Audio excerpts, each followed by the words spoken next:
BBQ Central Radio Show will air live at 9 p.m. Eastern Standard Time.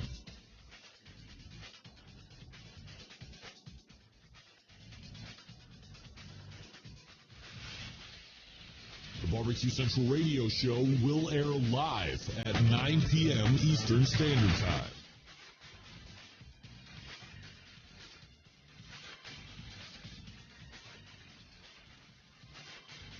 The BBQ Central Radio Show will air live at 9 p.m. Eastern Standard Time.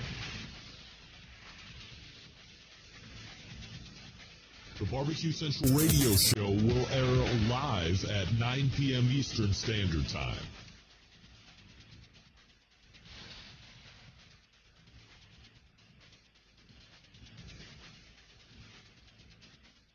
The BBQ Central Radio Show will air live at 9 p.m. Eastern Standard Time.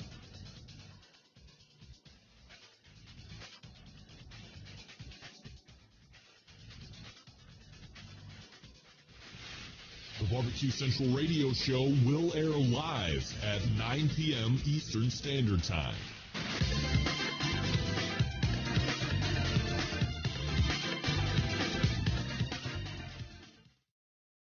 Hi, I'm Johnny Dam, host of the Damage Report radio show. When I'm not falling in love with the First Amendment all over again, I like to sit back, relax, and rub my meat to the BBQ Central show. And now your host, Greg Rempe. Go, Greg. Yeah, rub that meat. So to get that perfect barbecue, you use wood. Are you sure it stays? Whatever. We put the lighter fluid on, strike the match, and oh! Should we call the fire department? That might be a good idea.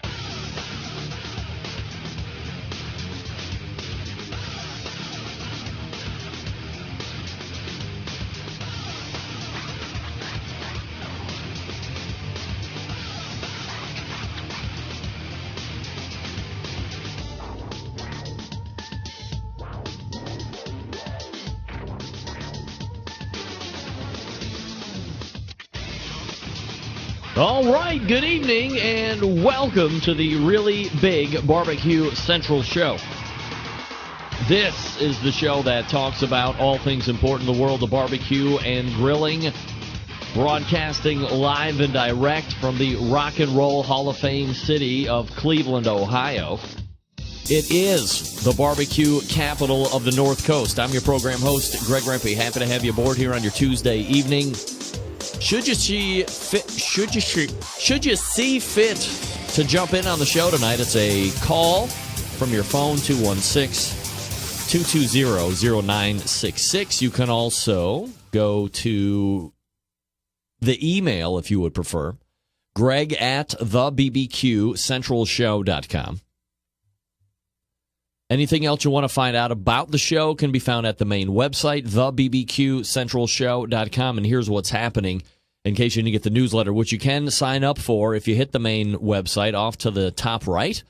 There is a place to sign up for the newsletter. Just an email, that's all you need. Doesn't get sold, doesn't get anything like that. So you will get the heads up right around anywhere between 4 and 6 p.m. Eastern Standard Time on what is going to be happening on the show later that evening. Coming up in about 13 minutes from now, the Sam's Club National Barbecue Series well underway now with a lot of local events coming off.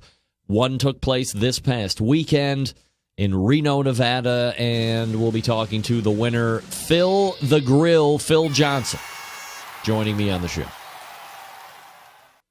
At 9:35, we've talked a lot about KALE, high-level, peripheral stuff. Some thoughts, some reactions to, from the top pitmasters out there cooking on KCBS right now. But where did it stem from? That will be put to rest tonight as we will be joined by, I would venture to say, a barbecue legend. The time in is extensive. The wins are numerous. He's won most of the major competitions that are out there right now taking place during the course of a competition season. John Nilges, Parrothead Smokers, will be joining us 9:35 to talk KALE. At 10:14, we're going by design open segment. We're going to recap my past weekend in Chicago, where there was shenanigans, tomfoolery, decadence and debauchery had by one and all out there in the Windy City. But mostly to recap what happened with Meathead and a bunch of his folks from AmazingRibs.com as we finally got together. So we'll get into a recap there in about an hour. And helping me close the show at 9:35 tonight is the current executive director of the IBCA and owner of Texas Pepper Jelly, Craig Sharry, will be joining us to close it out tonight. So that's what's happening. 216-220-0966, Greg at thebbqcentralshow.com. Please do me a favor. If you are watching the show, send a link, send an email, make a Facebook post, a few different links to send people to my website, thebbqcentralshow.com, the longtime video syndication partner of the show. If you want to watch it happen live, outdoorcookingchannel.com. Don't forget you can watch on Roku or a number of Internet Protocol television platforms as well. And here's the thing. So usually I wear this little thing, the IFB. That thing goes in my ear. And that way you don't see the headphones.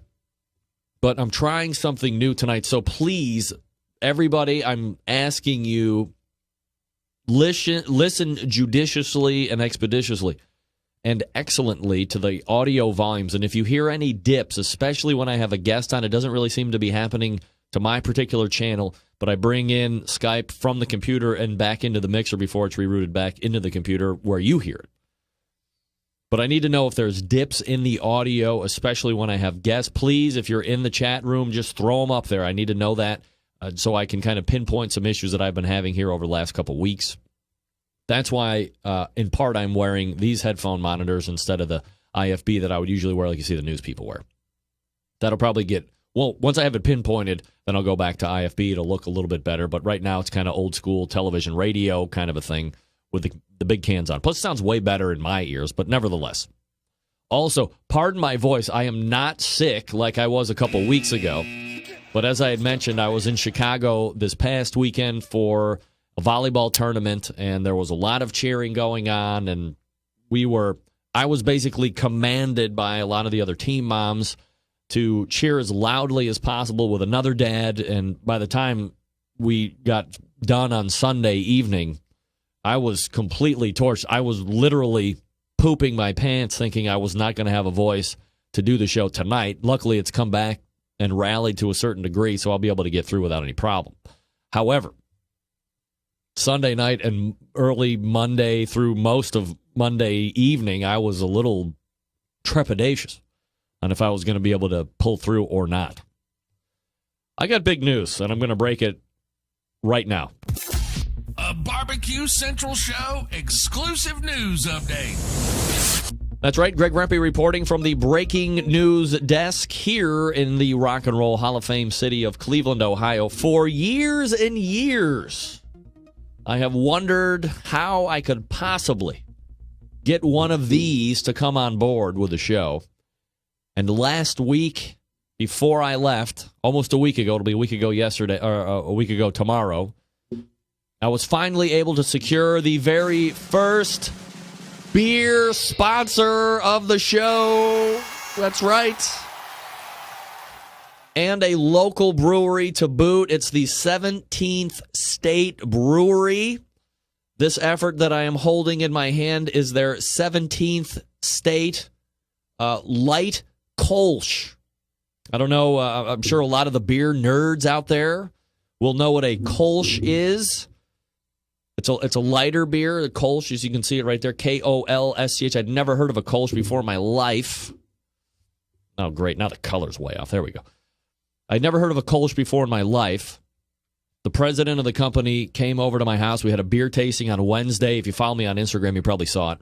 They also have an IPA expression. They're coming out with a different, or with a new kind as well, called the Cuyahoga Sunset, which is a Belgian-inspired wit-style beer made with Liberty hops. It's got the cloudy appearance, unfiltered, floral citrus aromas. That's going to be the newest effort, but right now I am enjoying the Kolsch, and then, as you can see over here in the far left, a 17th State Pale Ale. IPAs are very popular right now. So if you're interested, I don't know exactly, since they're local, they're in a lot of brick and mortar and bars and all that stuff here in this state. The website is the number 17 State Brew Co., 17statebrewco.com. If you are in the food business and you're looking to have some stuff shipped out to your particular restaurant, maybe you want to start carrying the line, I obviously can put you in touch with the people that can make that happen.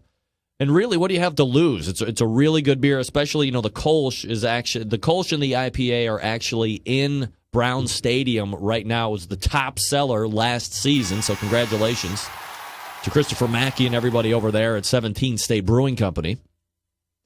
And this is going very well. So, thank goodness it took 7 years to finally get a beer sponsor, but we have one, and I'm very happy to have them aboard, and local to boot. The Kolsch, the IPA, and then coming is the 17th State Cuyahoga Sunset Wheat Ale coming down the road. Wow. Again, that website, 17 State, the number 17, 17statebrewco.com. And again, if you're looking to stock some of that beer in your particular restaurant or barbecue stand or whatever, you can get in contact with me. I can make that introduction to Chris Mackey, and I have no idea how shipping works or legally how that works, but he'll be able to make sure all of that is taken care of in the proper way. Everything is on the legal up and up. And again, I'm no craft beer nerd. To me, macro, the bigger the macro, the better. The Genesees, the Budweiser, stuff like that. So if I'm going to compare, the 17th Street Light Kolsch is kind of in a Budweiser sense, but I kind of compare it to more of a Sam Adams type of grab you in your mouth. Much fuller flavor. It's great. So very excited to have 17 State Brew Company on board here with the show. Beer sponsor. Everybody wants a beer sponsor. Look, if you didn't know already, Big Papa Smokers is the one-stop online shop for anyone interested in barbecue. The number one dealer of Mac pellet grills in the world, Big Papa's Smokers features a wide selection of American-made grills and smokers, such as the Old Hickory Ace BP, the Gateway Drum Smoker, even a drum kit that gives you everything you need to make a world-class smoker out of a 55-gallon drum. Big Papa Smokers has also made a name for itself in recent years by crafting an award-winning line of championship rubs. From flavors like Sweet Money to Happy Ending, their rubs have had a hand in winning almost every major barbecue competition. However, don't think that they can just be pigeonholed in competitive barbecue either. BPS rubs have become so well known that they've been picked up by a nationwide restaurant chain, BJ's Restaurant and Brew House. With 4 of the 9 BPS rubs featured on their permanent menu and amid glowing reviews, BPS rubs are proven to be a great addition to anyone's pantry. Big Papa's also banded together with fellow California-based rub company Simply Marvelous Barbecue to form what has now become known as the West Coast Offense. Defying conventional wisdom, these two California-based rub makers have cornered the market on competitive barbecue and begun to redefine the flavor profile that competitive cooks from across the country have begun to aim for. Big Papa's website has the meat locker for the American Kobe beef, the Curb Buddha pork, the Double R Ranch meats, all from Snake River Farm, shipped right to your front door. Committed to bringing you the best new flavors on the market, so check their website, bigpapasmokers.com. And they have created the unique brand ambassador program called the BPS Elite Team, featuring 15 of the best competition teams in the country, working together to promote camaraderie, competition barbecue, and to benefit children's charities across the U.S. Keep in mind that Big Papa Smokers has been able to do all this with only 5 or 6 years of being in the business, turning competition barbecue on its head, providing customers with the very best barbecue products, becoming a staple of a nationwide restaurant chain, and benefiting children's charities across the U.S. It's just the beginning for Big Papa Smokers. Again, bigpapasmokers.com. That's bigpapasmokers.com. Coming up out of the break, Phil Johnson from Phil the Grill to recap the big win in Reno, Nevada at the Sam's Club Local. We're off and running. 216-220-0966. Greg at thebbqcentralshow.com. Check out 17 State Brew Co. if you have a moment as well. We're back right after this. Stick around.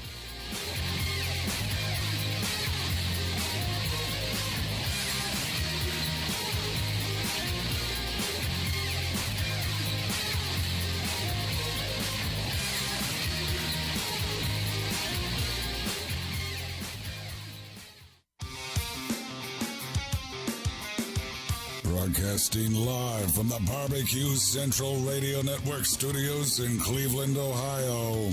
You're listening to the BBQ Central Radio Show. Once again, here's your host, Greg Rempe.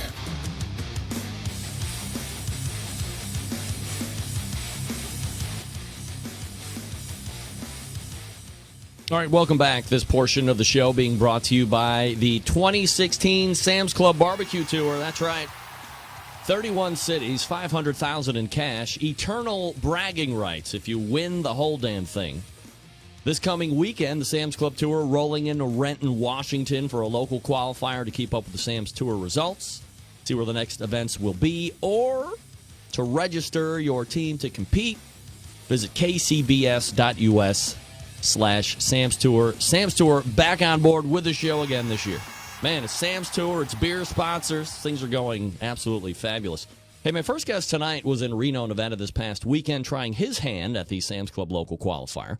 When the dust settled, he walked out ahead of everyone else, thus punching his ticket to the regional round in Las Vegas, Nevada near the end of next month. Let's head on over to the hotline, get a recap of the win from the pitmaster of Phil the Grill. Welcome first-timer to the show, Phil Johnson. Phil, how are you, buddy? All right, man. How's it going with you, man? Absolutely fabulous, Phil. Appreciate you making time for the show tonight. And I guess before we get a little further into the Sam's Club stuff that happened this past weekend, for the folks that don't know you, little info about you. What do you do for a living? Where are you home basing at? Stuff like that. All right. Yeah, man. I've been making noise in the barbecue circuit. I actually just joined the barbecue circuit, KCBS, probably in 2012, originally from the Bronx, New York. I'm actually visiting New York right now as we speak. I'm a subcontractor by trade, but have the passion for grilling meat, smoked meat. So how do you get into, or what is the kind of the gateway for you to get into the competition barbecue scene, Phil? Yeah. So for me, it was just the love for cooking, going out in the backyard and doing, my tailgate things, One of my pet peeves that I've been having in the barbecue circuit, or just barbecue in general, it's always has to be a certain style barbecue. You only could cook good barbecue if you came from Memphis, or if you're from Georgia, or if you have Texas style barbecue. New Yorkers never get no love on the barbecue circuit. What about the tailgaters? What about the backyard guys? We never get any love. You never see anybody like that on Pitmaster. You always have to have a certain style barbecue. So that's my name and claim to fame, is just to let people know, you can be a backyard cooker and be a pitmaster at the same time. I run a food truck as well. I do big events with like NASCAR and other things out in the AZ Phoenix Valley and get a lot of support. All right, so let me ask you this, Phil. We're going to diverge here, but you said something spectacular, and I want to follow up on it. Let me play devil's advocate. You say, you see, and I'm a New York guy too, upstate, not a city guy. I'm from Saratoga Springs originally and transplanted down here to Cleveland. And you see certain styles or certain people out there on the television circuit, you're trying to kind of make a name. So as you're jumping in, aren't you kind of just falling into the same stuff that that you've seen people do now? Or are you trying to put a whole different swing on flavor profiles and things of this nature?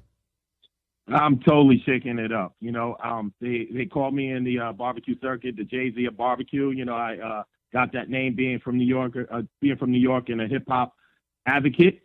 But I'm also, with my flavors and the way I'm presenting and things I'm doing, is definitely outside the box, not a certain style, and definitely not from a certain area or region. So how do you develop your flavor profile as you're coming in? You're 2-3 years into it at this point. There's a lot of teams that win, that give classes. And look, I've said on this show for probably the past 3 or 4 years, there seems to have been a vanillaing, that's not even a word, a vanillaing of the flavor profiles, where each team seems to be almost similar, and the ability to differentiate seems to be so minute now because everybody's kind of turning in the same profile that if you diverge too much from that, a lot of people say, hey, that's putting me at a disadvantage. I want to get creative. I want to get out of the box, but I'm afraid if I get too crazy, I'm going to get smacked down for that. And it's really kind of expensive for me to go out and kind of throw up whatever against the fans, see what sticks, and hope that I'm going to be able to maybe get a call and meet or get an overall award or at least make some of that money back on expense. What are your thoughts on that? That brings up a very good point. It definitely, competing is a expensive hobby per se, especially if you're not winning. It definitely becomes an expensive hobby, right? So, and you're absolutely right. I mean, if you divert too much, if you feel you divert too much from your the regular flavors that's going and getting turned in, and you feel that it's a chance you're taking. I'm with taking that chance. I'm with whatever I serve off of my food truck daily, making sure certain spices are profound in my meals. Just knowing that people are coming back and saying, hey, your food was great. When somebody comes off my line and then comes back and says, hey, that was the best barbecue I ever had, I tasted nothing like it, I want to be original. I don't want to be that Texas barbecue. How many Texas barbecue restaurants you've seen, out there? I want to be original. It's claiming the name of fame, like McDonald's. You only could get McDonald's French fries from McDonald's. You can't get it from Burger King or anywhere else. So with that being said, that's my ultimate goal. So yes, I'm out there competing and can be an expensive hobby, and it could be a cold sideline watching everybody walk and get awards. But you definitely want to be original, and you want to be that backyard guy that I call it punching people in the tonsils, punching the judges in the tonsils with that flavor profile. Phil Johnson joining me here on the show, pitmaster of Phil the Grill. Phil, where you come up with the name Phil the Grill? I mean, obviously I can put one and one together, but it's kind of unique in its simplicity, I guess. Yeah, Phil the Grill, it was a name given to me when just being in the tailgate scene at sports events and things like that they just say, hey, Phil the Grill. It just rhymes. It just flows together. People love saying it. Is it just you on the team, or do you have multiple teammates? No, actually, for the cook, it's myself, and then my wife. She helps me and keeps me focused. Definitely with my ADHD, sometimes I could venture off and do different things. But yeah, it's Sonny Johnson and then me as well. But that's the total team. Phil Johnson joining me here on the show of Phil the Grill. Phil, you've done Sam's Club this past weekend. You've been in it for a couple years. Have you done the Sam's series in years past, or is this your first foray into it? No, I actually done it in the past. The last 3 years, I want to say I've did the Sam's Club tour. From a competitor's perspective, what's your thought on what Sam's is doing for the competition scene? And obviously it's specific to KCBS, but how do you feel that they're kind of investing into the competition barbecue world?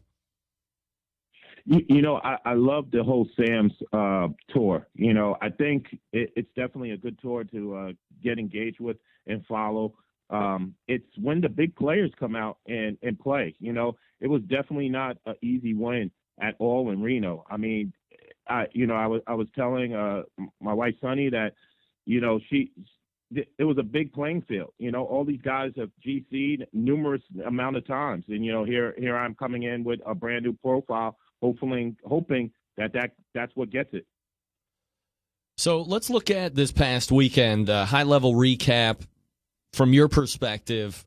How are the teams kind of loading in? Was there anything out of the ordinary that you had to contend with over the course of the weekend, or was it more or less business as usual as it relates to competitions and how you kind of run the program? For me, I got there pretty early. It was a long drive, so I was there first thing in the morning, and then the other teams have followed in after. Sam's Club is always a tight venue. You don't really get to venture out too far in the parking lot. It's kind of real tight niche. Everybody was pretty much on their good behavior. It wasn't a whole lot of noise. So I want to say, this was a definitely tense event. You know, it wasn't a whole lot of partying through the night and stuff. What are you cooking on? You know, I have a FEC 100. You know, I was kind of limited with what I could bring up to Reno because that was like a 10-hour drive coming from Phoenix. But I have a FEC 100 and then also a Green Mountain Grill. All right, so you're a pellet guy. When you started, were you a pellet guy to begin with, or is that something you've morphed into over the couple years you've been in it? No, actually, I started out as a pellet guy. Bam Bam, you know, he was the one who sold me my first pellet grill from Barbecue Island, and I've been a pellet guy ever since.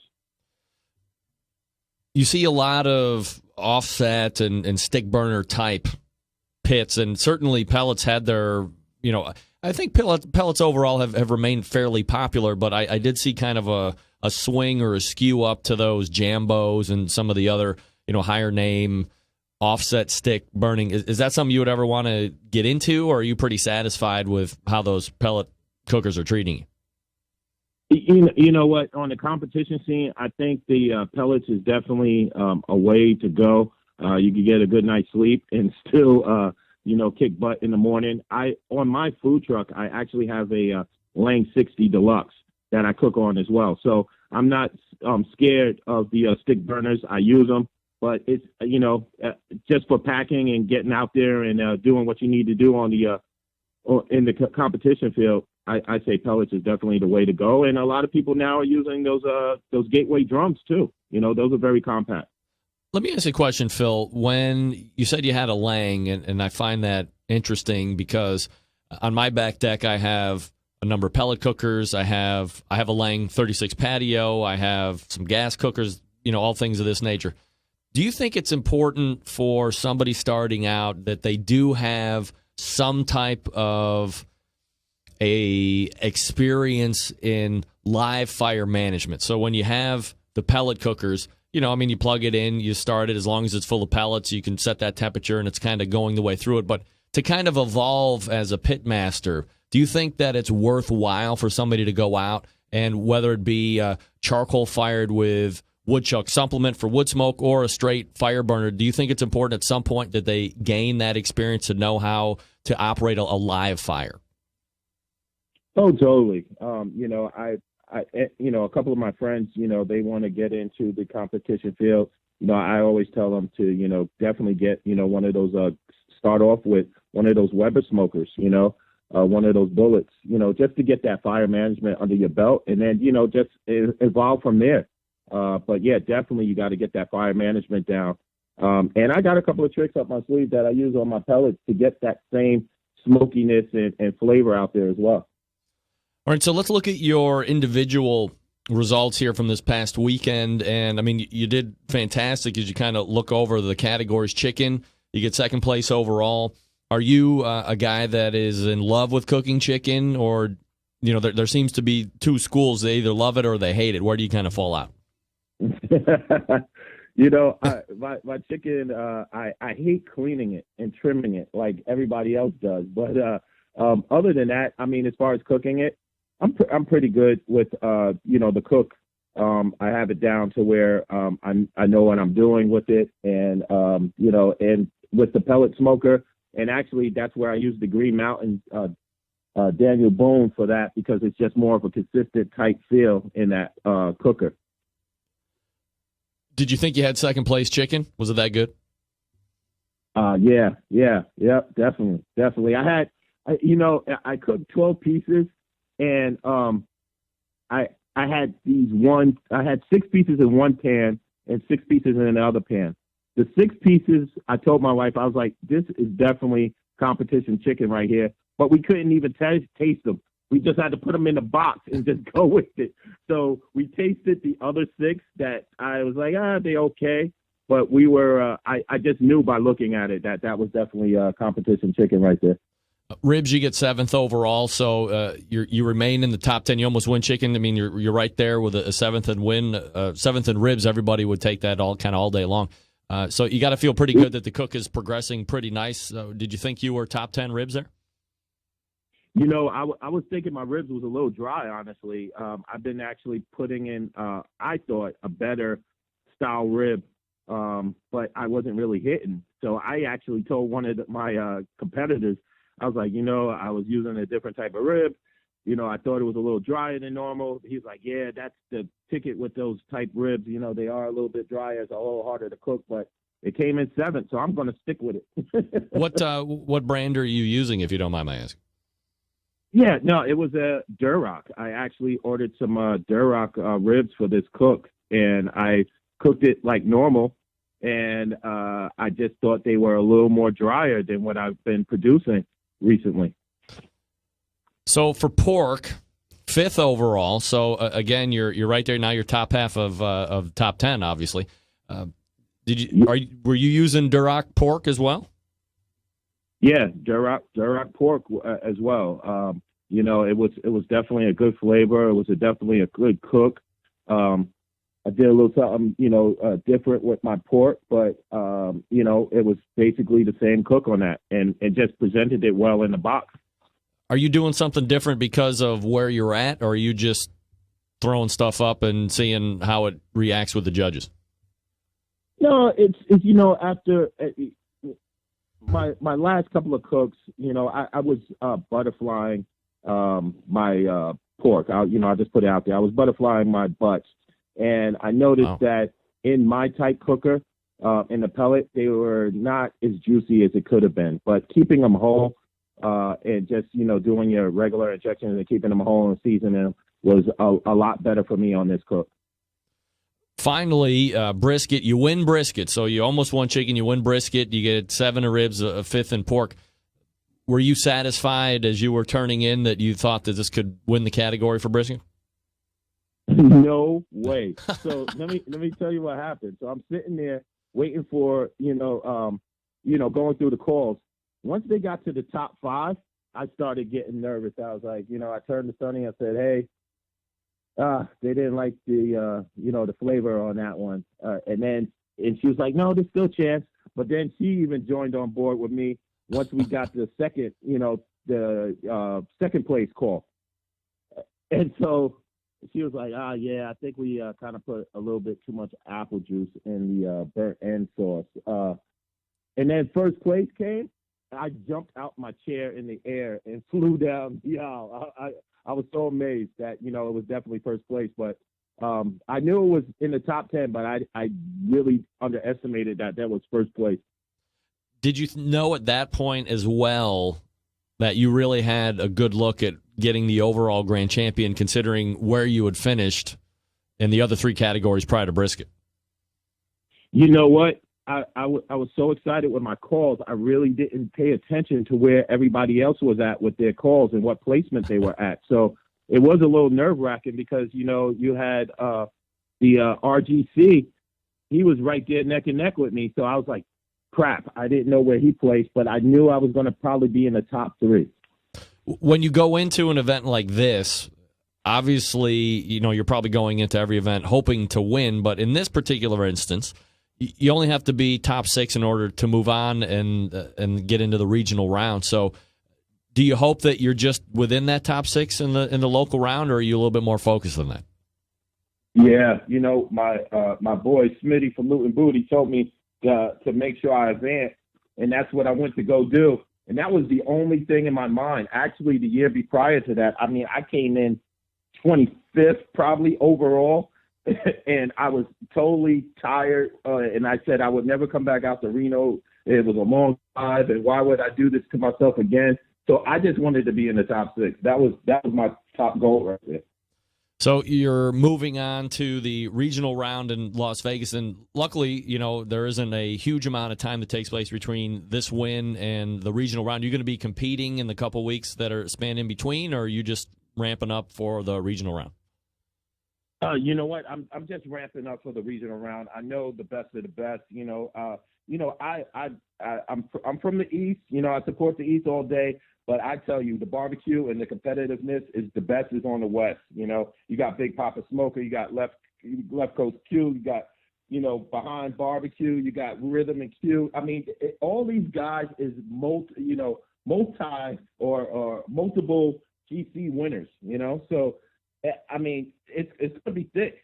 competition is going to be real thick and heavy. You got Bad Boys Barbecue as well. I mean, it's going to be thick in Vegas. So everybody's going to bring their A game, and I could have done a little bit more improving on my cooks as well. I'm not going to say that, everything, I shouldn't have been second guessing what I put in. I should know all of my stuff was first place. So I need to bring that when I come to Vegas this year. It's Phil Johnson, the pitmaster of Phil the Grill, winner of the Reno, Nevada local qualifier for Sam's Club this past weekend, and rolling into the regional round here at the end of next month. Phil, really appreciate the time tonight, man. Thanks for coming on. Thank you. You got it. There he is. Phil Johnson from Phil the Grill. I have a nickname for him. Phil the Grill Guy. Right? It's great. Look for him in Las Vegas in about a month. John Nilges coming up out of the break. Let me talk to you about the longest running sponsor of the show, located in Warminster, Pennsylvania, the Barbecue Guru. Gang, if you're thinking about automatic temperature control devices for your cooker, stop here. This is the company that started it all. They are the creators of this technology.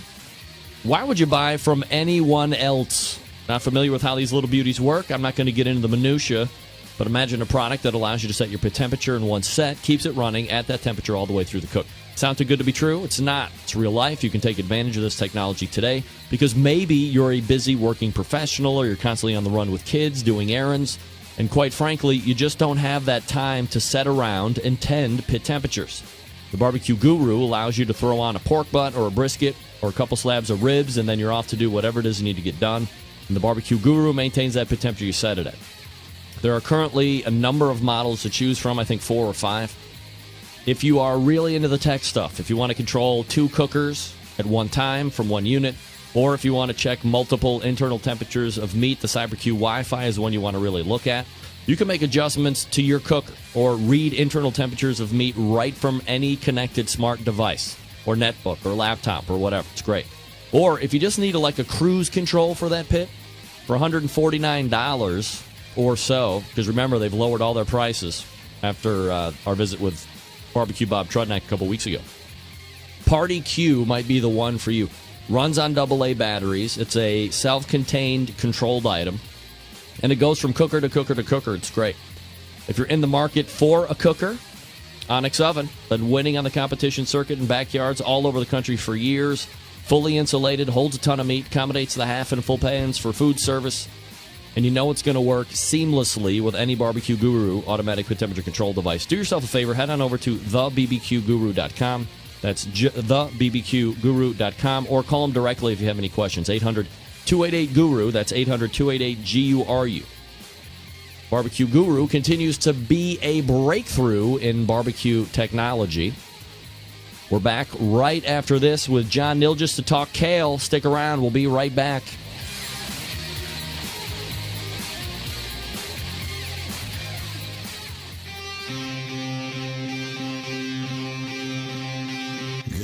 Smoke. Call 877-448-0433 to get on the air.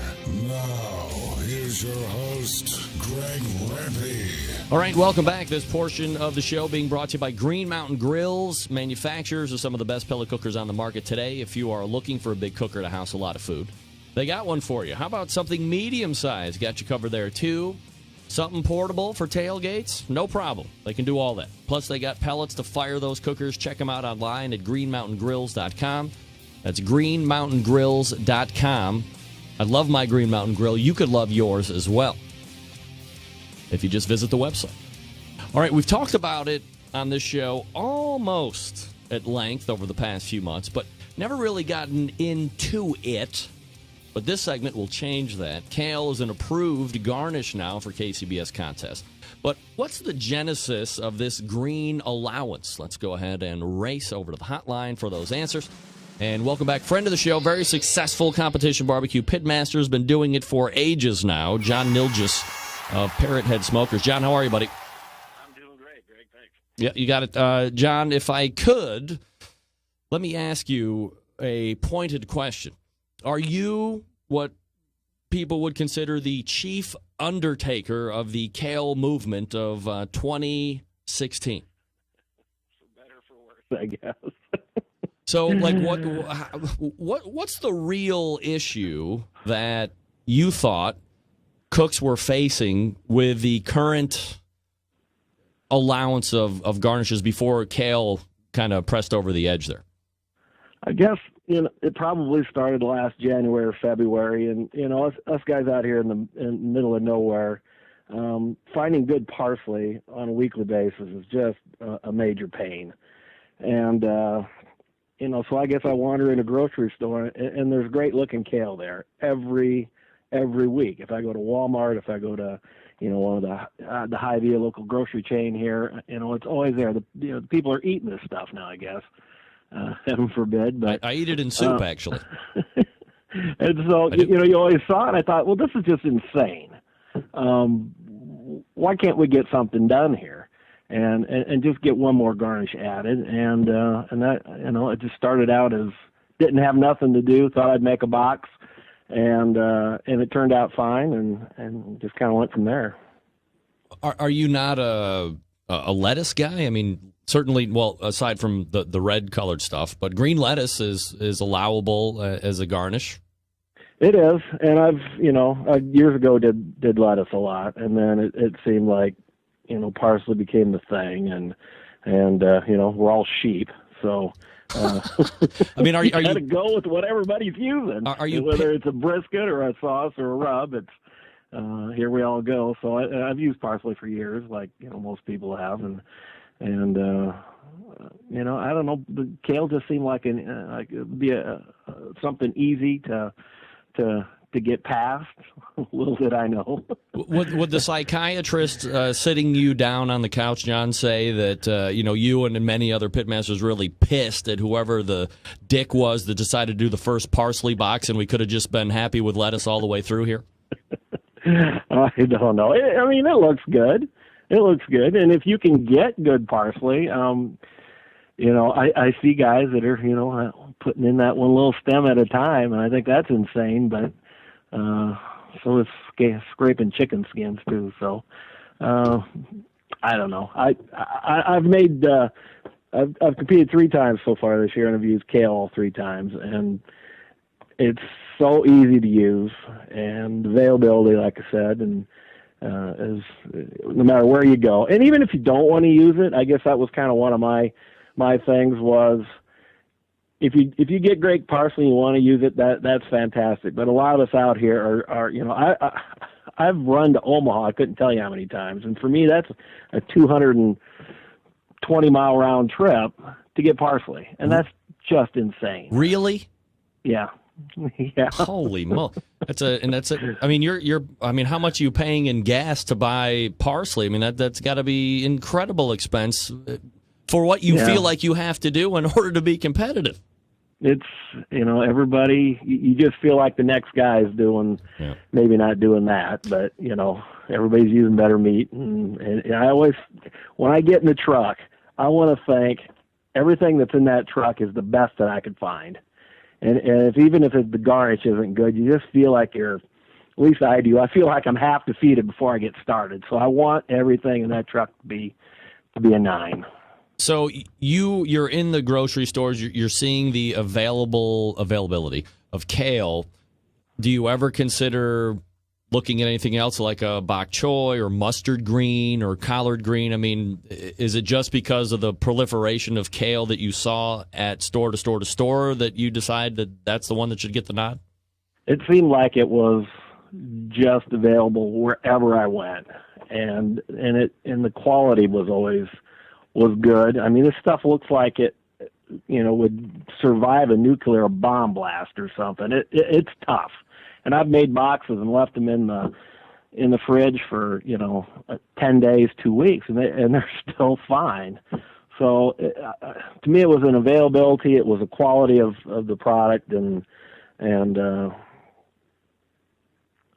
it just looked like a perfect match for me anyway. So we're talking with John Nilges, the pitmaster of Parrothead Smokers, about KALE. John, talk to me about the process of, let's call it grassroots or kale roots, if we're keeping on topic, and getting it to the board to vote on and get its allowance? Well, I talked with a lot of other cooks, and that was kind of the same thing. It's like, gosh, we're just sick and tired of running around trying to find, good parsley. Or you'd order it, and it wouldn't show up, and they would set, kale. And it was like, well, what can we add? And, everybody kind of thought the same thing. And, I've cooked long enough to know a lot of guys out there and just started texting people and saying, hey, what do you think? And I'm going to push this, and maybe can we all start, emailing and writing letters to the board members and saying, can you bring this up for a vote sometime? And that, like I said, I think that started maybe in February last year. And we just kind of kept on it and kept on it. And then I'd gone to like the True Buds cook class last year, and there was, I think, one or two board members there, and they're all kind of against, changes until you get to talk to them on a one-on-one basis. And then it was, well, I didn't understand you guys were having any issues out here. I'm like, yeah, we are. And it was, well, once you talk to them, they saw the light, and I don't know, sometime in the fall, I guess they finally got around to voting the stuff in, and here we are today. Was it a close vote that you heard, or was it a pretty universal pass? I don't know. I think it won by 2 or 3 votes. Oh, wow. Yeah. Some people don't. I guess they just didn't want to change, but the way we looked at it, how many people are really out there using cilantro and Italian flat leaf parsley and some of that stuff, and then you'd get the crowd that wants it banned altogether, and that's a different fight. That if I can get good garnish, I'd just as soon keep it. But if somebody wants to get rid of garnish, then start emailing the board, I guess. But we wanted to keep it and just expand it a little bit. So what's the reaction, Ben? You said you've done 3 competitions so far this year. Have you heard any reaction from the pit masters as you're around these events saying, yeah, it's great that we did it, or I don't really understand, if it doesn't? And I guess what it boils down to, John, is if you're a pit master that has a wide availability of really great parsley, you could probably give 2 shits about lettuce or kale or whatever. But if you're somebody in your situation where you're literally thinking, well, the best idea is to get in the truck and drive 200 miles round trip for me to get really good parsley in order to feel competitive, that's probably opening up the good feelings of at least having another option, I would guess. It is. It's, if I could get great parsley, I'll probably still make a parsley box, but it's just having that option where, I don't want to get in the truck and do that. And it's sitting right here, and so it does give me another option. It's got, people thought it was going to smell, when you put hot meat on it, and I'd tested it. I'd taken Ziploc bags and filled them up with, boiling water and stuck it on there and let it set for 15 minutes, pulled it off, and it had a little vegetal smell, I guess, very light, but I'm going to guess that so does parsley or so does lettuce, if you get it hot enough. But I know some cooks that are using it, and they really like it. Making the boxes I can knock out 4 boxes in 20 minutes versus, an hour and a half. So it's a lot quicker, too.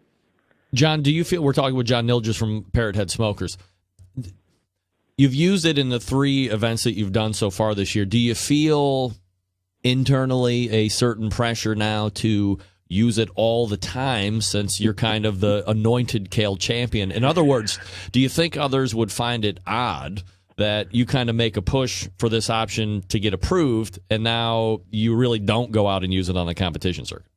Yeah, I've been told that too. You better be using this stuff because you got the darn stuff, in. And it wasn't just for me. Obviously, it was a lot of guys were having this issue, and I'll use it if I can't get great parsley, but, I may go out this weekend, and I've already kind of looked, and, the parsley here looks wilty, and, it's like, hey, you got kale? Yep, you bet. Got plenty of it in the back. So if I go out, I'm going to use it for the 4th time. So it's just an option. And will I use it all the time? Probably not. But Right now, 4 for 4, it looks like. In a related story, John, I would vote for the legalization of pot nationally because I realize as a businessman the amount of tax revenue that it could bring to the country. However, I would not smoke pot. I've never smoked pot in my life. I would not start now, even if it was legal. But it's almost like the same thing, I think. You got me there. I'm gonna write the KCBS board and start asking if we can talk about the National Federation of Legalizing Pot. And I'm sure that would be something they would love to take on. So let me ask you. Bet. Some of these judges, I guess, are eating parsley between turn-ins. So I've got no idea what would happen. John, here's the question that I need to ask you, and we're kind of building to it.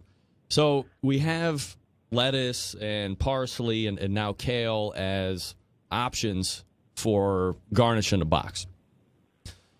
Regardless of which one you use, and let me ask you since you're the one on the phone, you're going to use one of those three, whichever one looks the best or whatever the case may be. You're going to use one of those versus not garnishing the box, correct?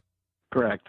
So would it make sense for not only the board to vote, okay, let's allow kale as a garnish option, but to also take out the optional garnish aspect of it?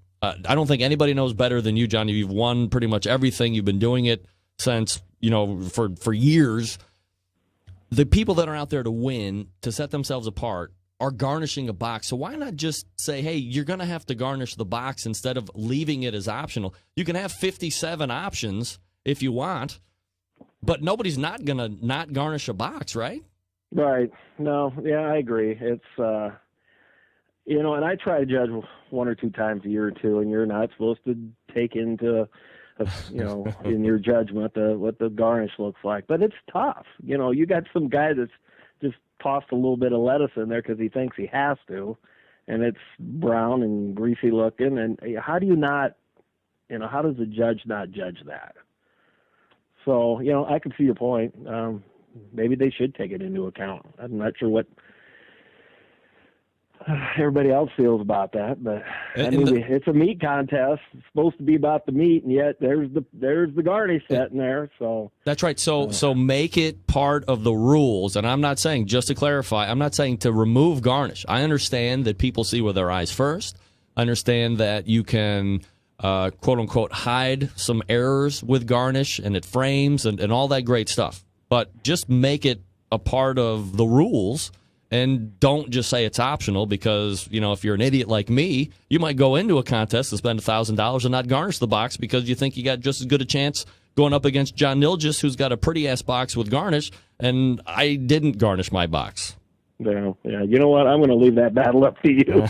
Yeah, well, I'm done with the garnish. The good news is I don't compete, so I save my money. Thank goodness. I just talk to the professionals like you each week, and I get my justice that way. It's really kind of silly, and running around trying to get all this and make these beautiful boxes, and in the end, you see what 15-20% of that box when it's all over with. Very little of that. I mean, it's all covered with meat. John, what's the biggest, back the first time you fired up the cooker for a competition?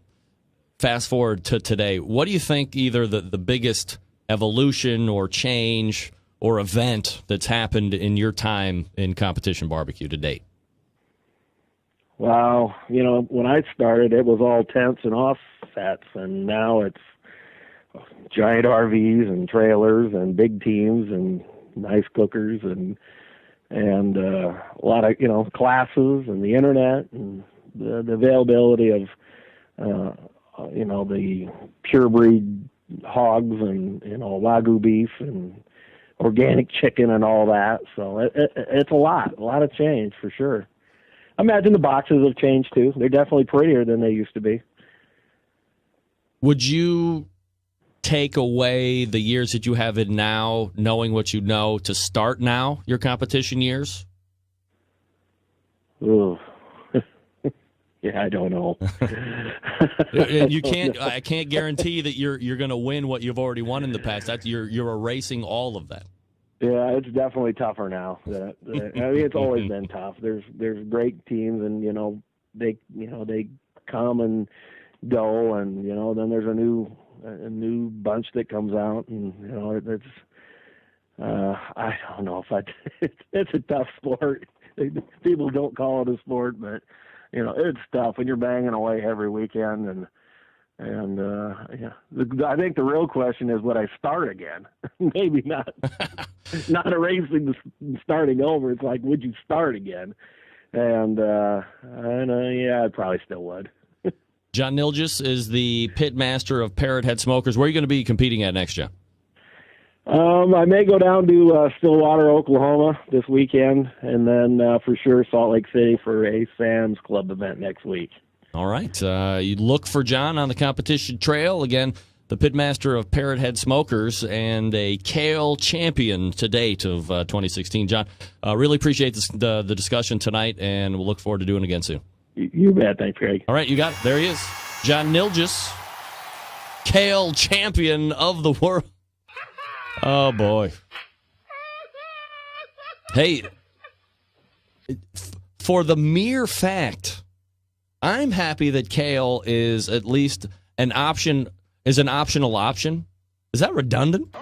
I'm happy that KALE is an optional option solely on the heels that John Nilges doesn't have to get into his car or truck and think that the best idea going is to drive 200 miles for parsley? What? John, the best idea in that case, don't compete that weekend. Wait until you find better KALE and reload next time. Oh, my God. Can you imagine that? The best idea is to drive 200 miles to get parsley. Wow. So I'm good with KALE being an optional option. I'm just on that alone. That makes the world of sense to me. All right, thanks again to John Nilges. Let me talk to you quickly about the Chops Power Injector, the 2015 and 16 barbecue tool of the year. Let's break it down. I'll tell you a little bit about each one. Number one seller continues to be the half-gallon Chops Power Injector system designed for competition or to pump up the backyard warrior. They are easy to use. Clean it, fill it, pump it, and go. If you have just one brisket or pork shoulder to do, you don't need to fill it all the way up. Just put in what you need. It will use it all. It comes with 14-gauge needles, 2 replacement plastic needle adapters, 3 plug screws, and a needle protector. $100 plus your shipping anywhere. Then you have the 1-gallon Chops Power Injector system. It's designed for the catering and bigger jobs. It holds up to double the amount of the injection of the half-gallon. Use it in competitions like when you're cooking MBN whole hog and 10 shoulders to get that perfect one. It comes with 14-gauge needle, 2 replacement plastic needle adapters, 3 plug screws, and a needle protector. $120 plus shipping anywhere. Then you have the big one, the Chops Full Power Injector system. It's electric. It's the commercial and competition Big Daddy. It's not a holding tank, not this one, but a 3.5-foot pickup tube that you can put in any size container. From a few ounces to a 55-gallon drum, it was originally designed for Chef Rob at the best barbecue restaurant in Kansas City. And he said time and time again that with the Chops Full Power Injector system, his briskets are better than ever. It comes with metal needle adapters, 14-gauge needles, 3-inch 12-gauge needles, 2-inch 11.5-gauge needles, 3 plug screws, and a needle protector. It's $325 plus your shipping anywhere. A number of the top pit masters in the world use this system every day to make their barbecue better than the rest. We live in the foodie world. It requires flavor in every bite. This is how you do it. Do it fast and easy. And it's not just for meat. How about alcohol-infused watermelon? I'll take 2. Every injector is hand-assembled in Kansas City, Missouri, USA. Extra accessories, you want them, they got them. Want to shoot medium ground spices, they have you covered for that. The 2, the 3, the 4-inch 12-gauge needles also have a 2-inch closed-tip needle, perfect for shooting fatty meats to keep from plugging up the needles with fat. They sell replacement stock needle adapters and plug screws. They have a great upgrade you can buy to make your Chops Injector bulletproof with metal needle adapters. Go to Barbecue Kansas City right now, BARBEQUE. BARBEQUE, barbecuekansascity.com. Chops Full Power Injector system gives your barbecue some power. We're back to wrap the first hour right after this. Stick around. Big name interviews, advice on cooking brisket and ribs, and the only host willing to share his honest opinion on all things important in the world of barbecue. It's the Barbecue Central Show.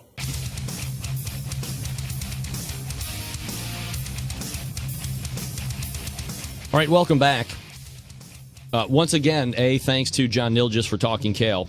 Really good insight on that. That was great. Also, if you've been listening to the first two interviews, please give me feedback on audio levels. I'm seeing things on my end. I need to know if that's translating over to your end listening. I've become so obsessed with the sound because of my man Haniel, the unofficial show sound engineer of the show. I love that guy. I could talk to him all day long, and my neuroses would continue to grow because I just want to be perfect. So, weigh in over the break here as we reload for the second hour on audio levels for both guests. Welcome aboard to 17th State Brewing Company with the Kolsch and the IPA. President Christopher Mackey will be in next week. He'll be sitting in on the show. We're going to talk about the formation of the great beer company and why they want to sponsor this show, because I'm awesome. All right, we're back to do the second hour right after this. Stick around.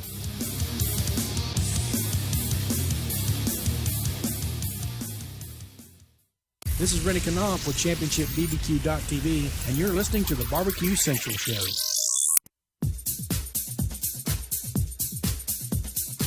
Happy to have you aboard here for the really big barbecue show. We cook because we have to, and we grill because we want to. Hit me! Fine, how's it going? You have a great show. I'm a big fan. So what seems to be the problem here? This man looks like he's dead, and he's in the crackle. Charbono! It's all about the Charbono, dude! Succulent fish! What? We ate 2 feet or wiener. Oh, listen, Liberty, shut your face. I'm shaking like a dog shit peach seeds. We have top men working on it right now. Top men. All right, just like that, we are into the second hour. 216-220-0966. Greg at thebbqcentralshow.com. This is the Barbecue Central Show. If you missed the first hour, where were you? You missed Phil the Grill talk about the win in Reno, Nevada for the Sam's Club local. You also missed John Nilges of Parrothead Smokers talk about the origination of how kale came to be an approved optional option for garnish. Now, the butcher weighed in on the optional option. And he said, the reason I feel it should stay optional is like this weekend. I had ribs so large they wouldn't fit in the box. So we pulled the ribs out of the box, pulled the garnish out, laid the ribs back in, closed the lid. We got third.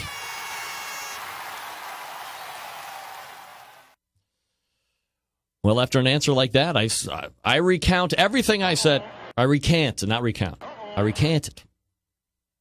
I mean, I don't. I think by and large. So here's the counterpoint to Dave's point. The key bit of information that he said in that whole post, not the fact that he finished third in ribs with no garnish, which is phenomenal. And obviously the ribs were big enough to cover the box, as he'd said. The key piece is what he originally garnished the box. Because he knew, he probably should, right? No, it's an available option, Greg, available option. It's an optional option that's available. It's an available optional option. That's not redundant at all. Anyway, this is the show that talks about all things important in the world of barbecue and grilling. And tell all your friends that this show is on right now. Greg at thebbqcentralshow.com is the email address. TheBBQCentralShow.com is the audio link. OutdoorCookingChannel.com/watch-now is the video syndication link. Still to come on the show tonight, Craig Sharry, Texas Pepper Jelly founder and current executive director of the International Barbecue Cookers Association, or IBCA. The Sam's Club Barbecue Tour, as we know, rolled into Reno, Nevada this past weekend. It was a local qualifier that feeds the Las Vegas, Nevada Regional taking place on April 23rd. The top 16s moving on are, and we know who won it, right? With a 691.9, Phil the Grill, Phil Johnson. Reserve Grand Champion with a 686.8, Bowling over Pigs. It's 5-point spread there, Phil. I mean, it wasn't that close. Smokin' Moe's Barbecue with a 680. Wait a second. Who's this at number 4? Friend of the show, Green Mountain Grill, fan and employee, Rooftop Barbecue, Andy Allen. Moving on to Las Vegas, of course. He's a good cook, man. R&R Barbecue with a 5th, and rounding out the top 6, Son of Smoke with a 674.7. So, as you look at it, I mean, 17-point spread between 1 and 6. So, Phil the Grill really doing a great job on taking the grand champion there. Next Sam's Club stop is this coming weekend, 4/2, in, again, Renton, Washington. Good luck to all those competing. Diane, are you competing in Renton, Washington? Diane Mee of Lake House Barbecue. Are you competing this weekend? It's a yes or no answer. Survey says? Survey says?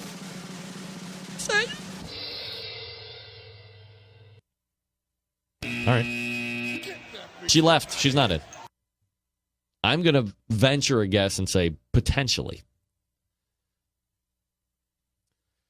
Here is some more potential breaking news. A Barbecue Central Show exclusive news update. That's right. Greg Rempe back with you here at the breaking news desk of the Barbecue Central Show here in Cleveland, Ohio, with some breaking news.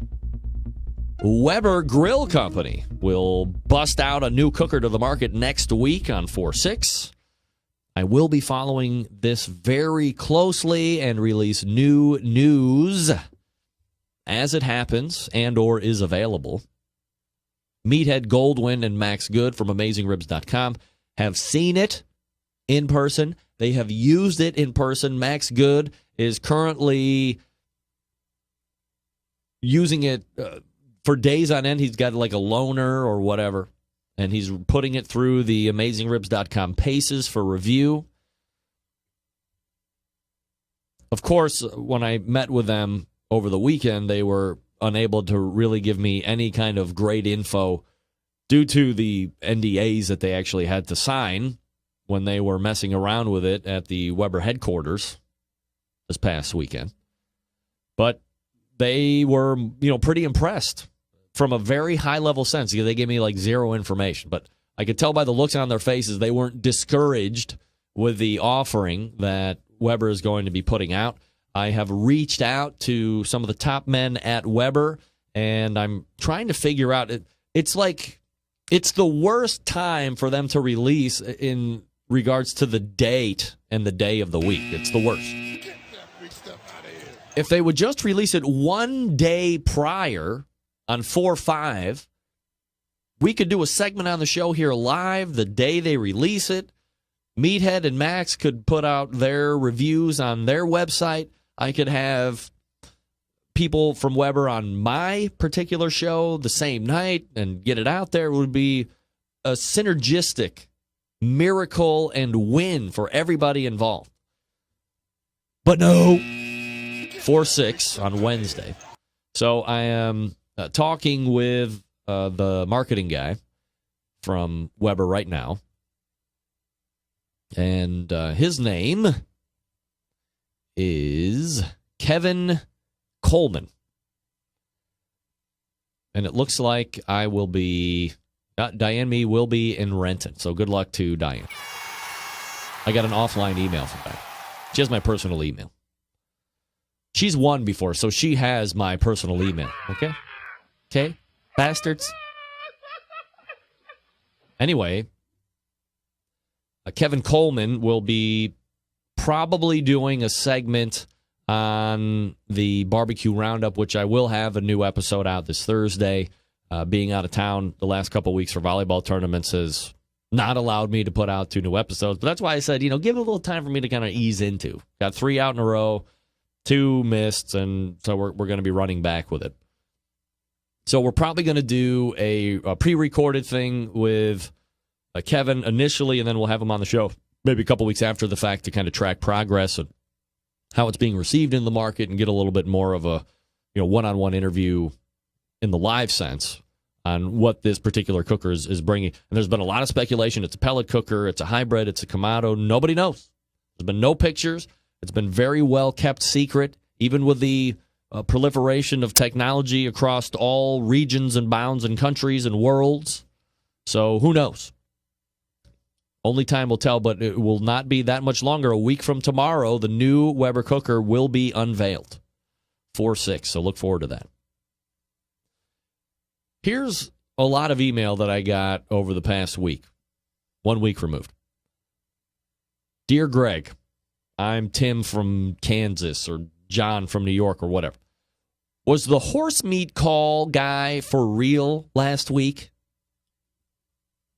He said spatchcock and you didn't even flinch. You didn't laugh. You were staunch. You were firm. You let him go. What can I tell you? The other question was, hey, was the horse meat guy Dan from Wauchula? Was it Dan from Wauchula?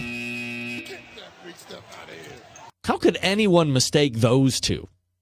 Dan would have taken about 35 seconds to wind up talking about only one place on that horse's anatomy, So, no, it wasn't Dan from Wauchula. I can guarantee that.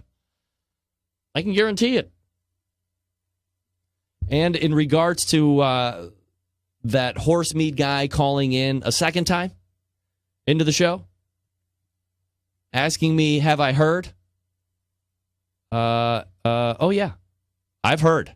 Oh, well, everybody's heard about the bird. Bird. Bird's a word. Oh, well, a bird. Bird is a word. Oh, well, a bird. Well, a bird is a word. Oh, well, a bird. The bird's a word. Oh, well, a bird. Well, a bird is a word. Oh, well, a bird. The bird's a word. Oh, well, a bird. The bird's a word. Oh, well, a bird. Well, a bird is a word. Oh, well, a bird. The bird's a word. Oh, well, don't you know? All right, I digress. But yes, I've heard. If you missed the show last week, that made 0 sense. All right, gang, here you go. If you're like me, you're always trying to think of ways to step up the barbecue and grilling game. No better or easier way to do it, whether you're in the backyard or whether you're on the competition scene, than by heading on over to butcherbbq.com. That's right. Butcher's has all of the injections that you will ever need for every protein you will ever need. He has rubs for every protein you will ever need. He has sauce that will taste good on everything. Is fish a protein? Butcher Sweet Barbecue Sauce tastes really good on vanilla ice cream. I know, I've done it. Also, it's really good drinking it right out of the bottle. I have. Again, if you're looking for the go-to rubs and sauces, Dave's expanded the product line. There's 4 new rubs on the market. You have the cherry, you have the pecan, you have the chipotle, you have the secret master's blend. I love just making that one up. Of course, the tried and true steak and brisket rub. My favorite rub ever of all time, I think, the honey barbecue rub, which I've loved for years and years and years.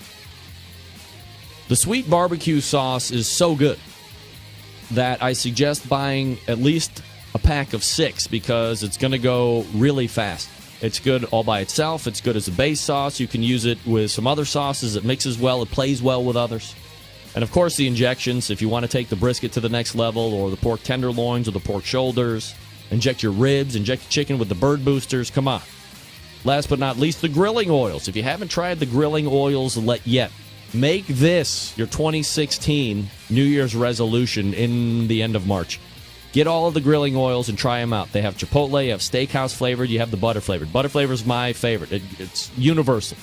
It's on my kitchen every single day. I use it. It transfers easily right from the kitchen out to the grill. It doesn't need to be refrigerated. It's stable. It's safe. It's not going to go rancid, so relax.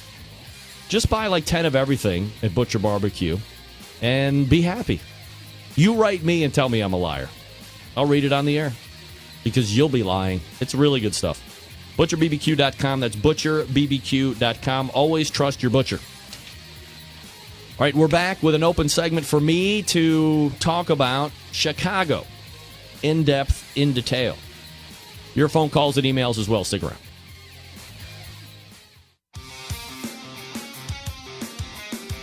Broadcasting live from the Barbecue Central Radio Network studios in Cleveland, Ohio. You're listening to the Barbecue Central Radio Show. Once again, here's your host, Greg Rempe.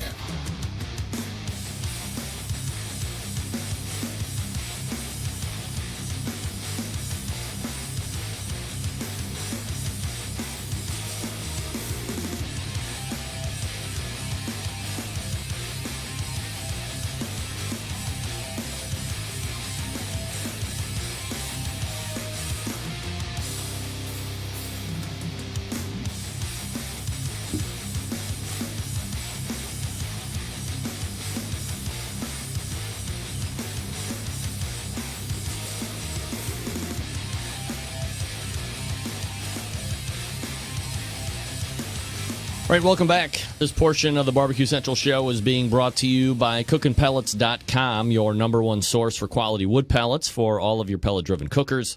Visit cookinpellets.com for more information or to purchase. You can also visit amazon.com to purchase as well. Here's the unique thing about cookinpellets.com. They have an app. I think they're probably the only pellet manufacturing company that has their own app, and you can download that. And then when Amazon decides to get like a hair up their ass and blow out cooking pellets, wood pellets for an incredible rate, shipping-wise, you'll get alerted through the cookinpellets.com app. So it's free. You download it. It just sits there, blah, blah, blah, and all of a sudden, bing! Cheap shipping prices through Amazon.com for cooking pellets, wood pellets. And then you buy, like Mortimer and Randolph Duke from Trading Places. Buy, instead of sell, it's Mortar, buy. What are you doing? Get in there and buy.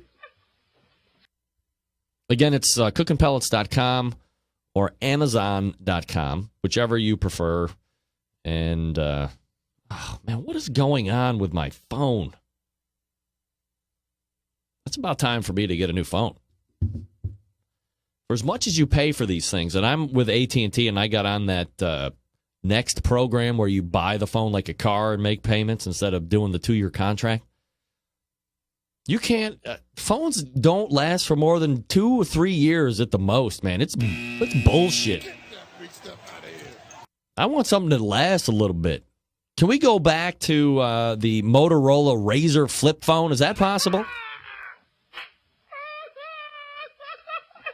I want that. Ain't nobody got time for that. No, I got time for that, Sweet Brown. Those were the days. Phones lasted forever. I know it's a whole money thing. I used to work for the cell phone companies. I get it. Anyway, visit cookinpellets.com and download the app. Be alerted to cheap shipping for cooking pellets. All right, this past weekend was the official Chicago meetup with Meathead Goldwyn from AmazingRibs.com. Now, if you're a historian of the show, if you're somebody that feels that they really know the show very well, they listen carefully and take the notes, required to be a super centralite, I think 6 or 7 years ago, and maybe it was even longer than that, but 6 or 7 years ago, Meathead was on doing a segment. It was probably one of the first ones that we had done. We're getting to know each other a little bit more, and here it comes to unfold that Meathead, in a previous life, was the Chicago Tribune and the Washington Post and maybe the HuffPost wine expert, the wine critic, the reviewer. He wrote extensive art. I mean, he's traveled extensively across the world to visit the various wine regions that produce these great wines from all across the globe. He's an expert. When you talk about wine experts, who do I know? I know Gary Vaynerchuk, who does the Daily V or whatever he's doing now. Back when I got into wine, he was doing WLTV. He's the guy that does the ID. Hey, hello, everybody. This is Gary Vaynerchuk and WLTV, and this is Barbecue. That was that guy. Dude's making like, $10, $12 million a year right now, writing best-selling books. Meanwhile, I'm doing a barbecue show out of my basement, not making $10 million a year, by the way. Nevertheless, we continue to hustle. That is the one wine expert that I know. And then the second one is Meathead. So during the course of this conversation, we were talking about wine, and perhaps we were trying to pair it up with certain barbecue foods because that seemed to have been, at least at that point, a trend in some of the ancillary categories at barbecue competitions, where make a dish and pair it with a wine. Make a barbecue dish, pair it with a wine. And I had a lot of people asking me because I was very vocal about how I was very new passionate about wine and wanted to learn all about it and try this wine and try that wine and eat it with this and drink it with that and whatever.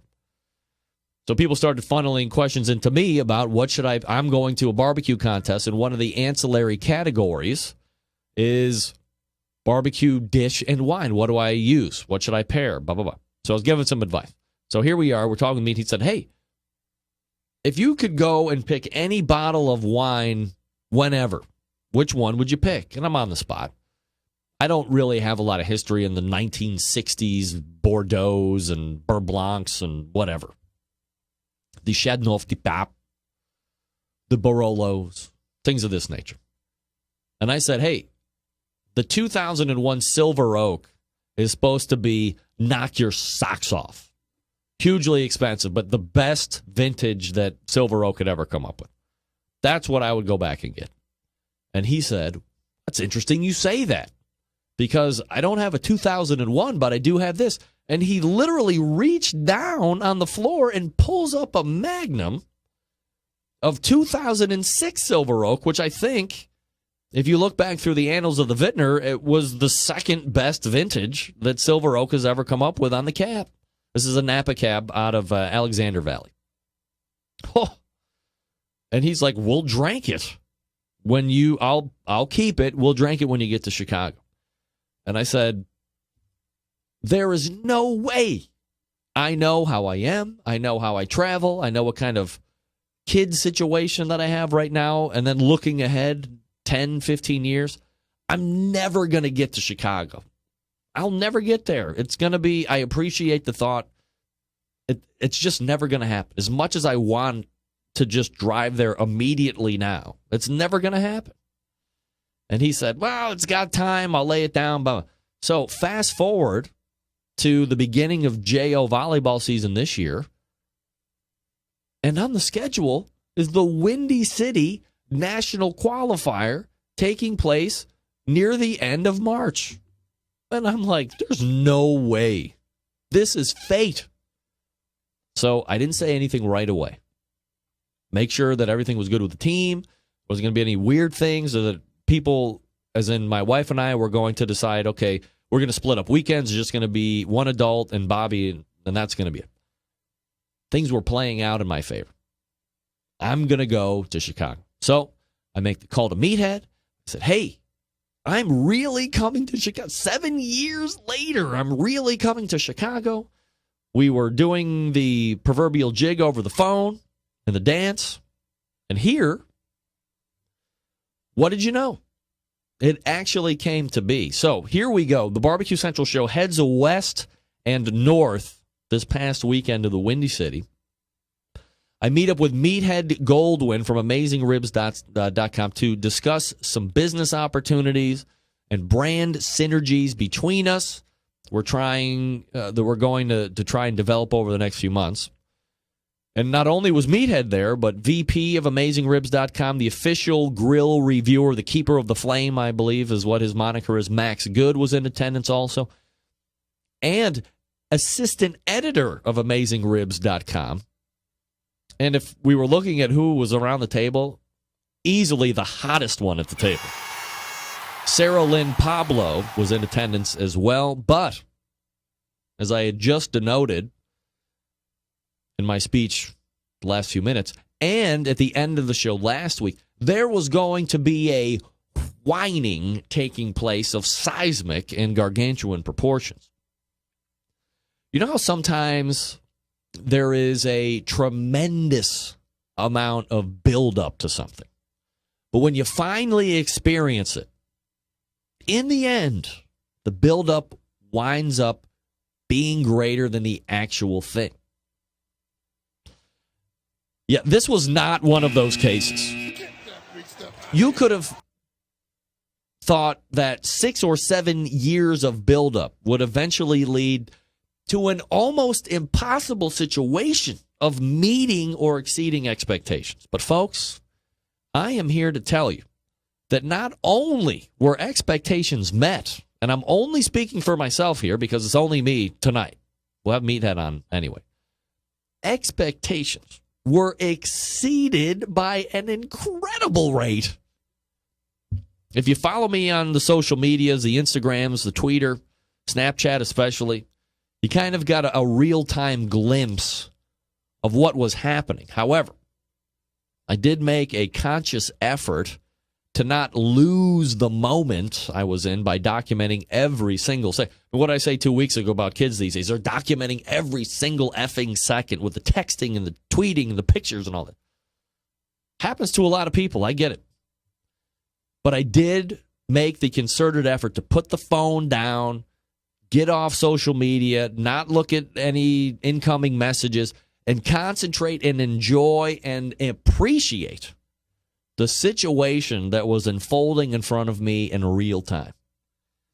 And I'm here to tell you, it didn't disappoint for 1 second. It was easily one of the best business/friendship get-togethers I have ever had, ever, in recent memory. So, everybody wants to know, how was the wine? Getting a lot of messages. How was it? Tell me about the wine. How was the wine? Especially for the folks that don't follow me on Instagram, where we're tuning in tonight to kind of play up all of the drama and suspense that's been building over the week. First, Meathead picks me up at the hotel. We go to this retail store/restaurant place called Eataly, E-A-T-A-L-Y. I don't know if you've ever heard of it. It's in a couple other big cities. It's like 4 floors. There's a complete retail side to this whole deal with food accoutrements, cooking oils, you name it, cheese. They had a huge cheese section. They got hanging mozzarella. They got wheels of Parmigiano Reggiano, the Pecorino Romano, everything. They have a fish section. They have a dry-aged meat section that was blowing my mind. They had these tomahawk steaks that were dry-aged for like 35 days. Huge. Pictures on Facebook, by the way, if you follow me. That place was spectacular. And it's got 9 restaurants inside of it.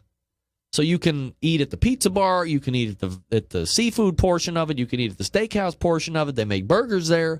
They had a delicatessen for some sandwiches and so forth, antipasta. They had bakery section so you can get your desserts. Place was sensory overload.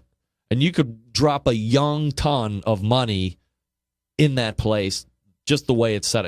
It was visually spectacular. Not to be outdone, we go back up in the parking lot. We go to Meathead's car, pull out the Magnum of 2006 Silver Oak as we make our way over to the Weber Grill, right downtown Chicago there on Ohio Street. John Crost, who is John, I apologize for not knowing the title right off, but he's in charge of all the Weber Grill restaurants that are up and retailing right now across the country, which are kind of more regionally located. He came, he was there, received us right as we walked in, dashed the bottle of wine into their personal wine cave, and then proceeded to give us a full tour of the Weber Grill restaurant, was extremely knowledgeable, as you should be. He started there as a server like 12 or 13 years ago, has worked his way up since, about how everything's cooked, what they're using to cook, how Weber Grills does all the R&D and then installs these big, huge industrial ranch kettles that are doing all of the cooking.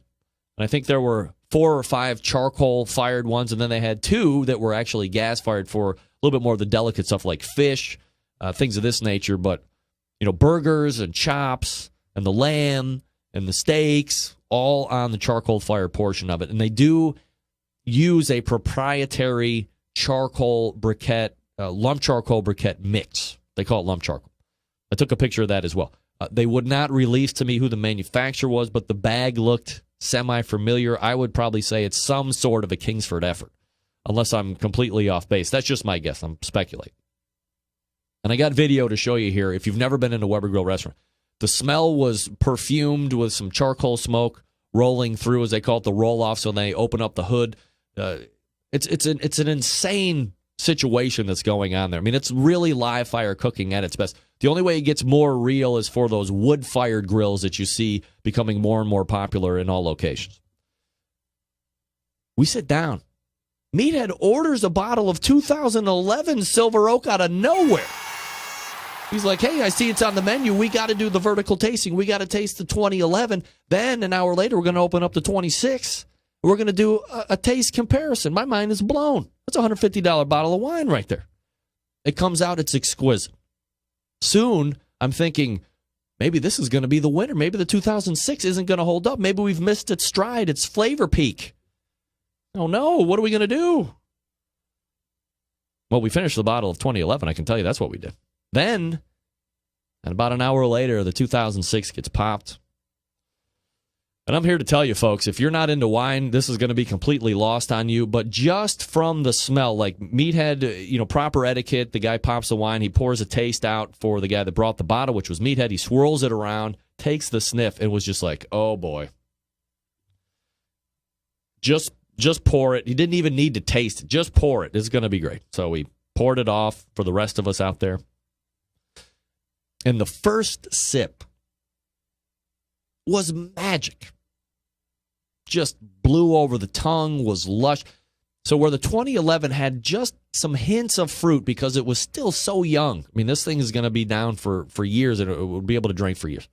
There was a little bit of acidic taste right in the back palate. This 2006, completely mellowed out. Huge flavor. But now you've gone from fruit to more kind of like a very palatable, I'm going to say leather and shoe sock type of a situation. But it's not bad. It's mature and full and robust and just covered your palate with. This was easily the best wine that I've ever had in my life. This is life-changing wine. If you've never had wine and this was your first wine, you would be screwed on wine forever. You wouldn't be able to appreciate anything else ever. It worked very well. I had steak and potatoes and a side of mushrooms. But I'm telling you, I'm here to say that out of all of that buildup, easily the best bottle of wine, and it could have gone so wrong, and the evening could have fell so short of all of this stuff. But this wine was superior.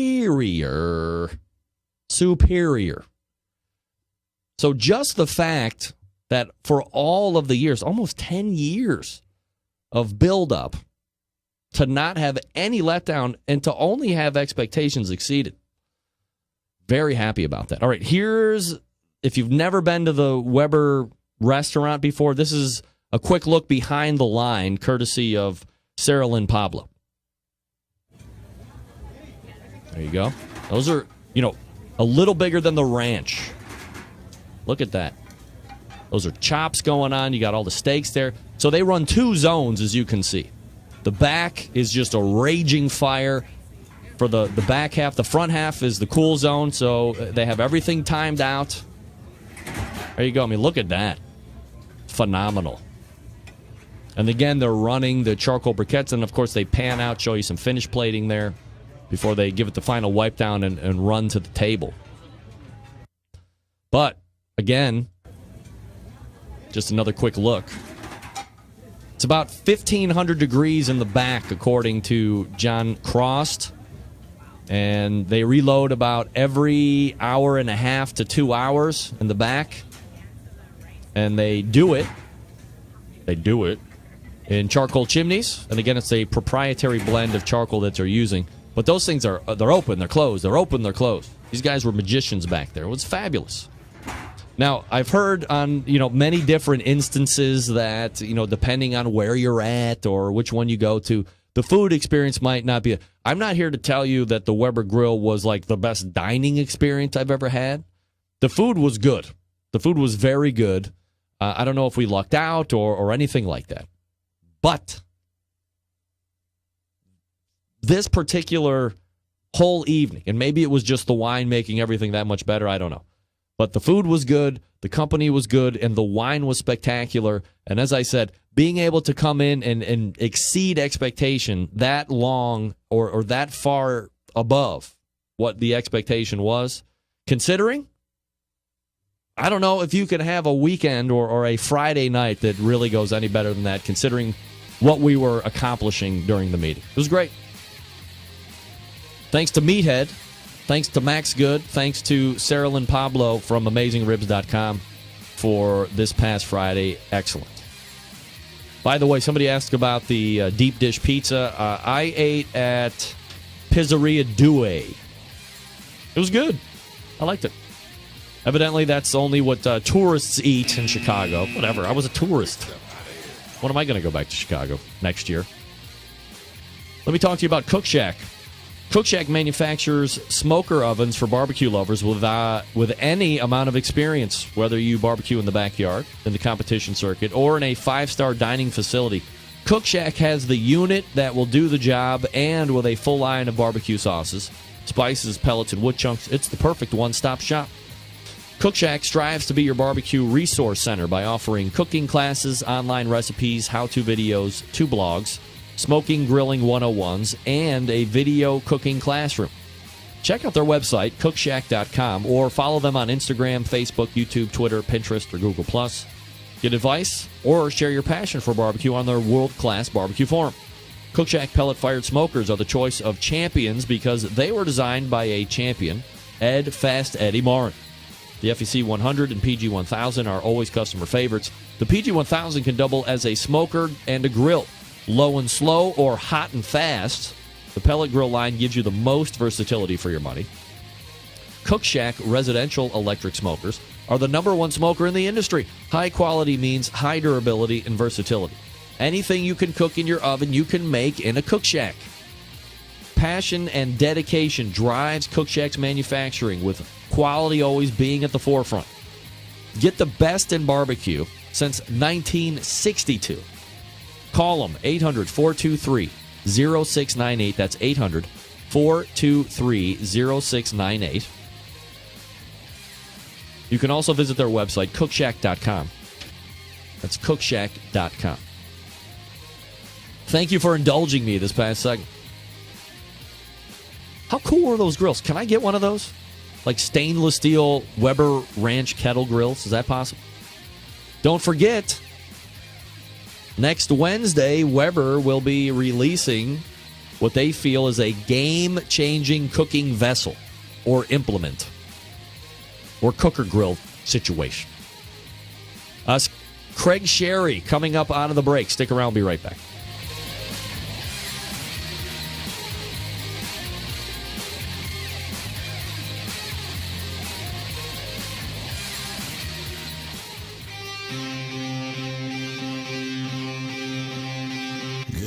Smoke. Call 877-448-0433 to get on the air.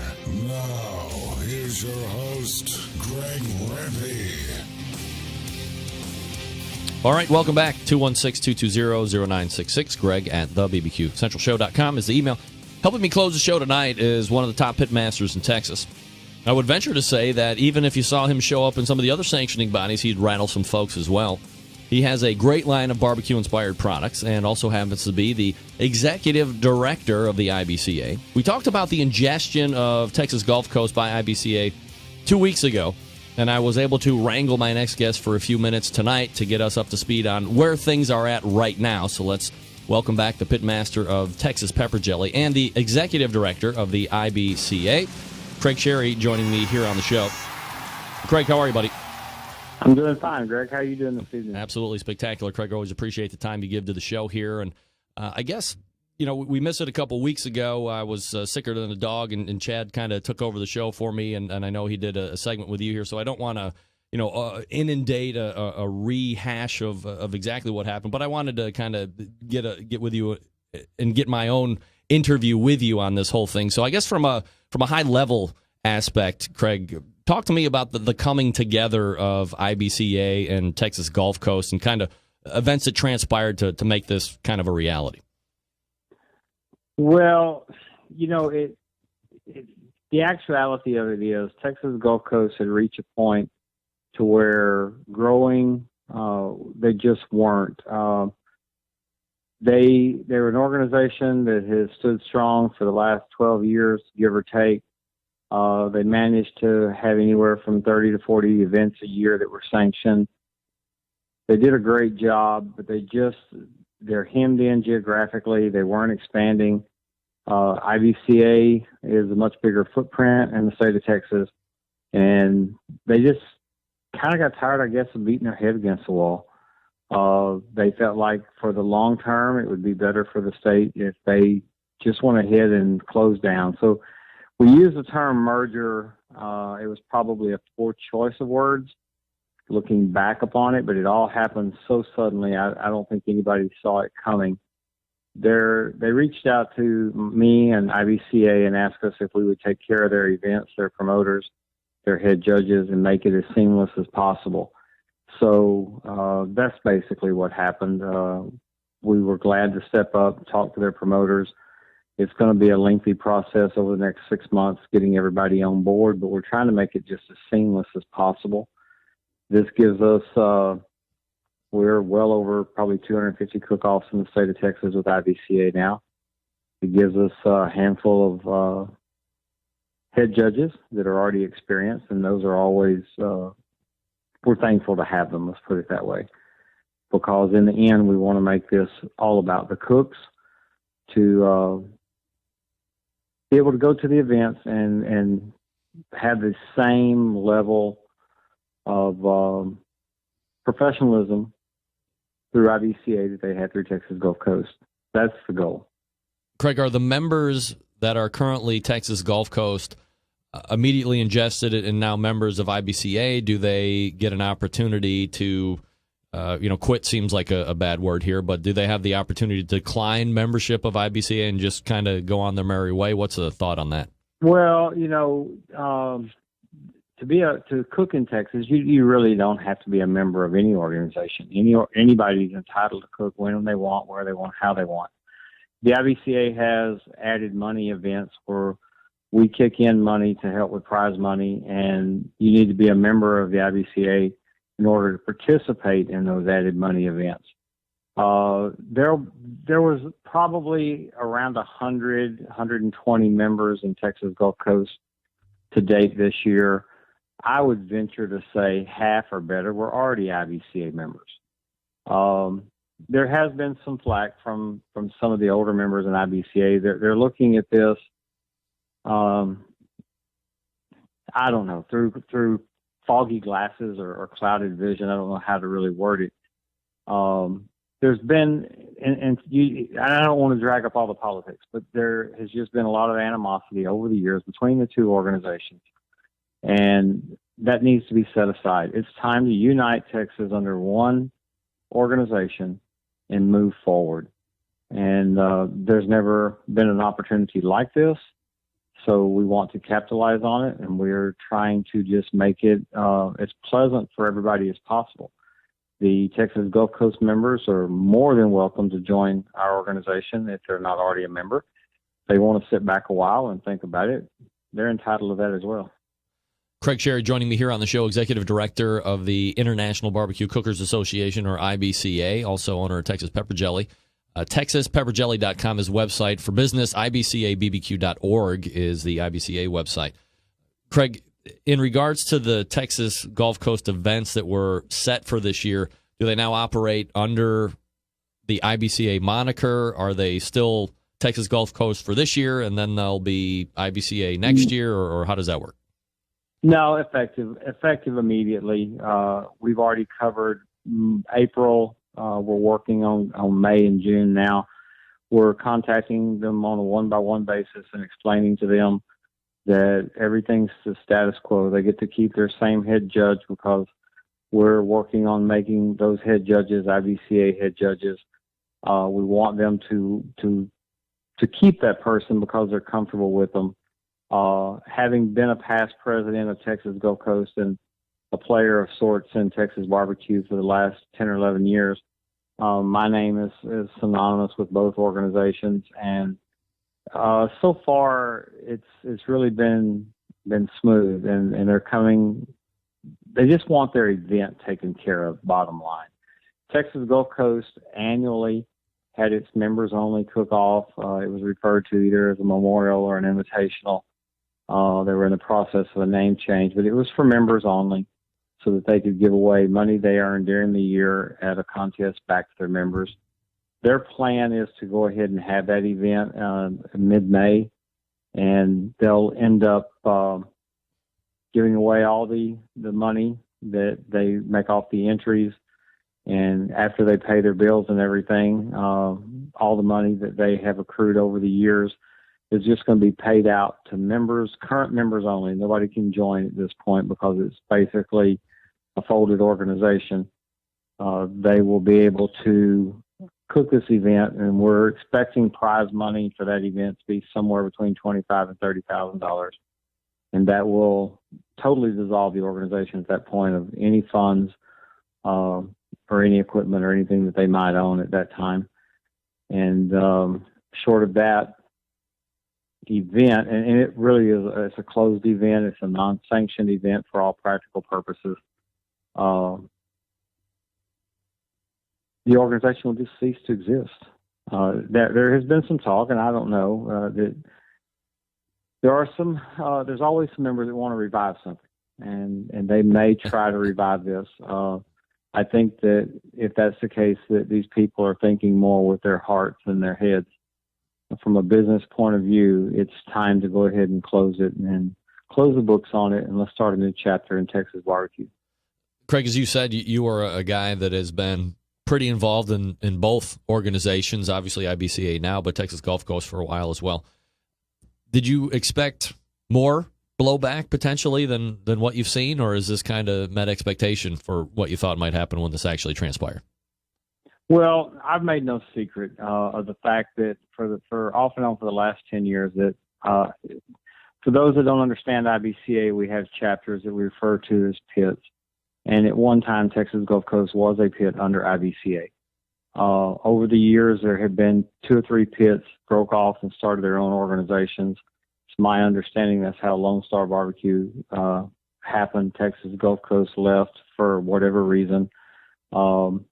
Louisiana, the Louisiana group over there broke off a year or so ago and formed the BCA. I don't agree with that. God bless us, it's America. We all have the right to try to invent a better mousetrap. But a lot of these organizations, they split for personal reasons, for whatever they were. And I never agreed with it. I still don't to this day, and I've made no secret about it over the years. I would like to see a united Texas barbecue organization. Instead of having 3 or 4 players, I think it's important to have one. We can do more united than we can divided.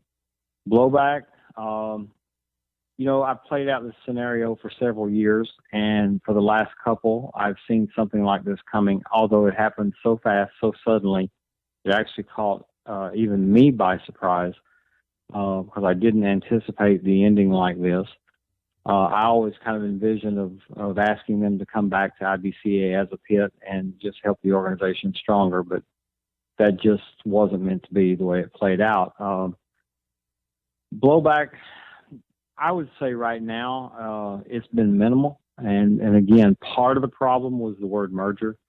We do have some older members and some members who think that we went out and acquired them and bought them or paid money for them and didn't okay it or get an approval, and that's just not the case.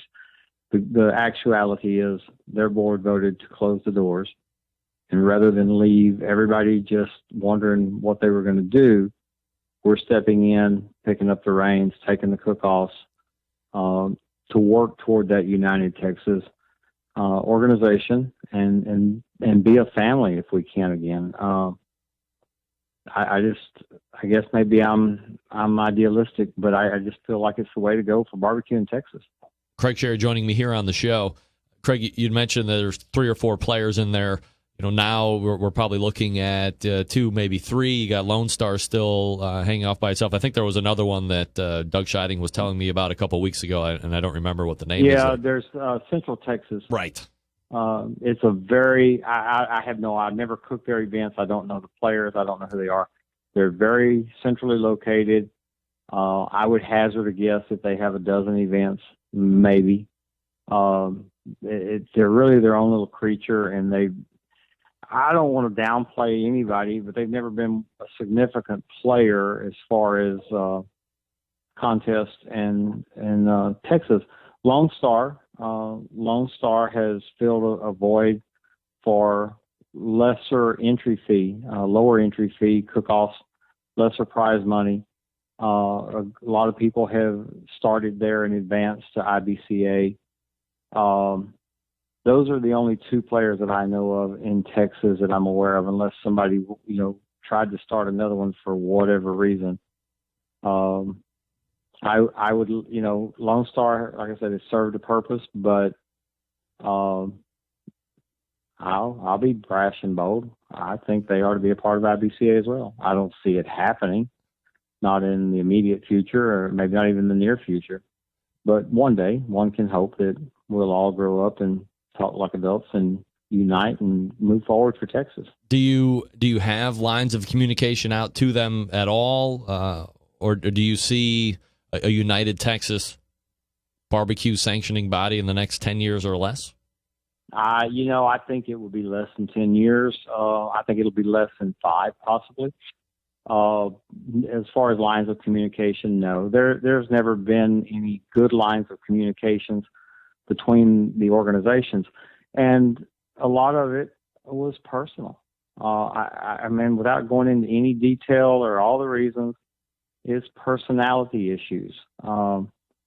Everybody felt like they were right, and from their point of view, they probably were. But enough years have gone by. Texas Gulf Coast split 11 or 12 years ago for whatever reason. Lone Star years before that. Enough times went by. It's time to grow up.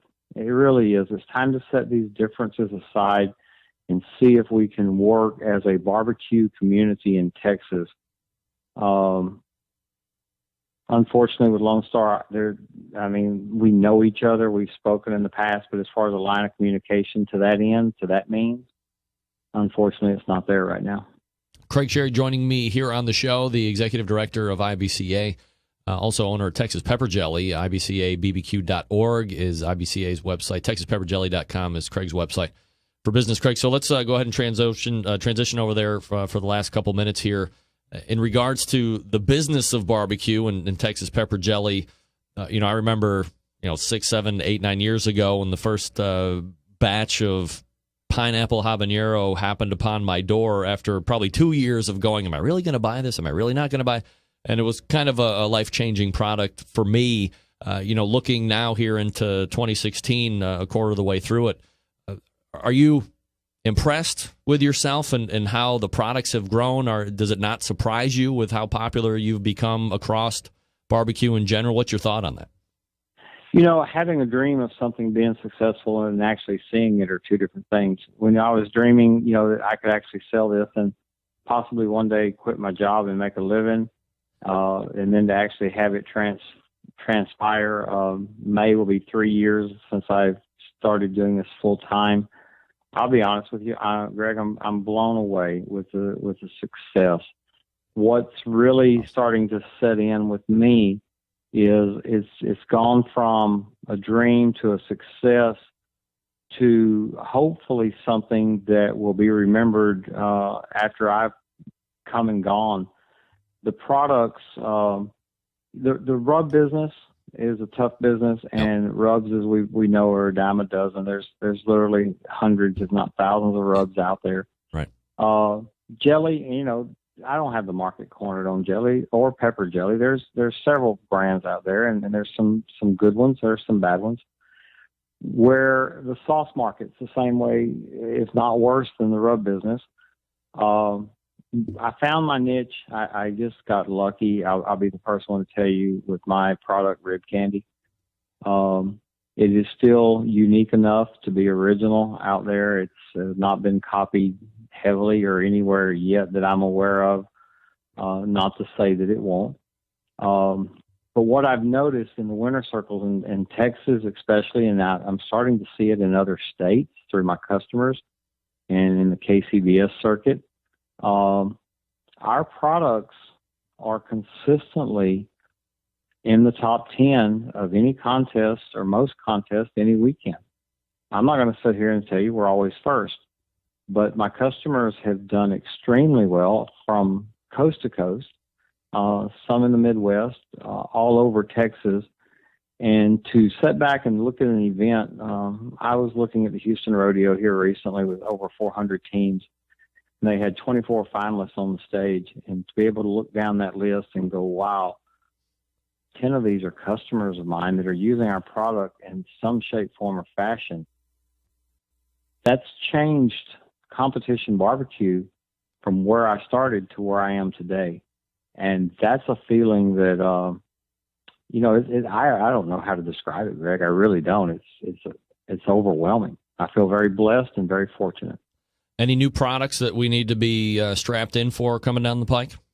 Yeah, I've been toying with the public.